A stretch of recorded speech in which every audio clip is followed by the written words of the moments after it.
கடந்த 4 டெஸ்ட்டுக்கும் சேர்த்து வைத்து மொத்தமாக சம்பவம் செய்த இந்திய அணி ஆஸ்திரேலியாவை சூறையாடி இந்திய அணி கொடுத்த மரண கம்பேக்.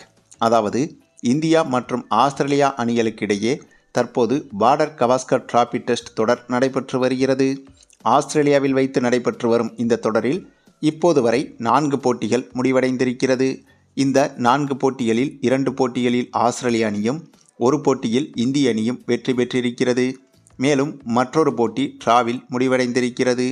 இதனால் 2-1 என்ற கணக்கில் இந்த தொடரில் தற்போது வரை ஆஸ்திரேலிய அணிதான் முன்னிலையில் இருந்து வருகிறது.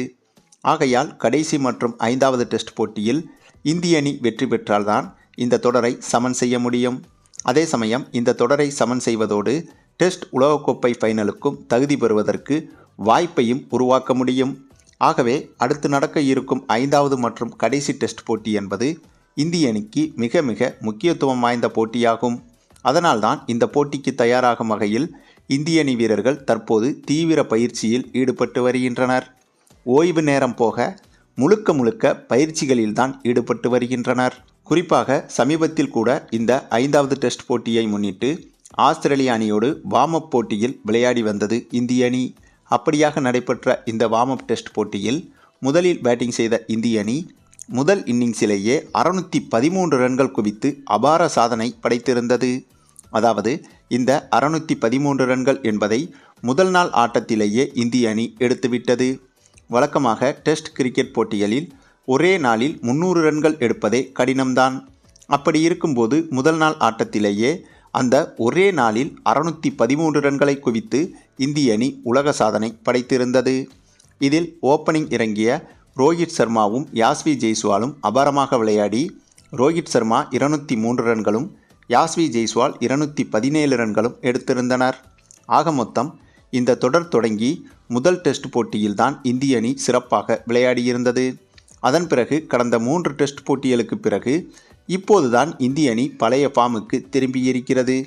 ஆக இந்த ஒரு பாசிட்டிவ் மைண்ட் செட்டை அப்படியே 5வது டெஸ்ட் போட்டியிலும் இந்திய அணி வெளிப்படுத்தினால் ஆஸ்திரேலிய அணியை எளிதாக வீழ்த்திவிடலாம். அதே சமயம் டெஸ்ட் உலகக்கோப்பை ஃபைனலுக்கும் கிட்டத்தட்ட தகுதி பெற்றுவிடலாம். அது மட்டுமில்லாமல் இந்த போட்டியின் வெற்றி என்பது இந்திய அணி சீனியர் வீரர்கள் பலருக்கும் மிகவும் முக்கியமானது.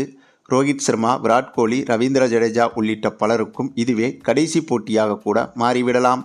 அதாவது ஒருவேளை இந்த போட்டியில் இந்திய அணி தோற்றுவிட்டால் இந்த மூவருக்கும் இதுதான் கடைசி போட்டி என்ற விமர்சனங்களும் எழுந்து வருகிறது. ஏனென்றால் இந்த போட்டியில் தோற்றால் இந்த பார்டர் கவாஸ்கர் டிராபி தொடரை இழப்பது மட்டுமில்லாமல் டெஸ்ட் உலகக்கோப்பை ஃபைனலுக்கான வாய்ப்பையும் இந்திய அணி இழந்துவிடும். ஆகவேதான் இந்த போட்டியின் வெற்றி தோல்வி என்பது அடுத்த சில வருடத்திற்கு இந்திய அணிக்கு மிக மிக முக்கியத்துவம் வாய்ந்த ரிசல்ட்டாக பார்க்கப்படுகிறது. சரி, நீங்கள் சொல்லுங்கள், இந்திய அணியின் தற்போதைய ஃபார்மை வைத்து பார்க்கும்போது 5வது மற்றும் கடைசி டெஸ்ட் போட்டியில் இந்திய அணியின் செயல்பாடு எப்படி இருக்கும் என்பதை பற்றி நீங்கள் என்ன நினைக்கிறீங்கன்னு உங்களுடைய கருத்துக்களையும் கமெண்டில் தெரிவிங்க. மேலும் இந்த வீடியோ பிடிச்சிருந்தா லைக் பண்ணுங்கள், மற்ற அனைவருக்கும் ஷேர் பண்ணுங்கள், மறக்காமல் நம்ம சேனலை சப்ஸ்கிரைப் பண்ணுங்கள்.